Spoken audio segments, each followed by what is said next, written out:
En France, le Premier ministre François Bayrou, en déplacement dans le Cantal, un département rural du Massif central qui a vu son nombre de médecins généralistes fortement chuter en 15 ans, a abordé la question des déserts médicaux.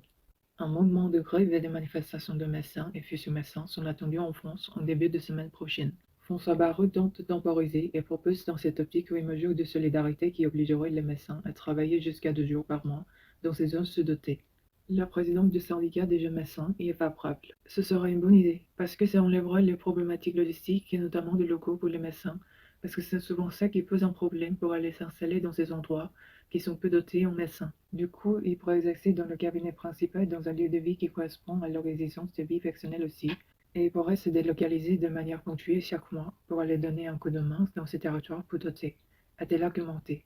Pour ces médecins installés à Nice, l'idée est aussi de favoriser les remplacements et de permettre à un médecin qui travaille de se faire remplacer. Le Premier ministre entend adresser un message de confiance à l'ensemble des soignants et de ne pas privilégier les solutions de contrainte à l'installation, donc d'expliquer au succès gouvernemental. Cette mesure concernera tous les médecins. Il y aura des contreparties financières, mais les médecins qui refuseraient seraient pénalisés, appris toujours selon les succès gouvernementaux. Le gouvernement veut par ailleurs confier de nouveaux actes aux autres professionnels de santé et notamment les pharmaciens. L'exécutif souhaite d'ici un mois une cartographie des zones rouges, particulièrement prioritaires. Les agences régionales de santé travailleront pour ce faire en lien étroit avec les préfets et les élus locaux.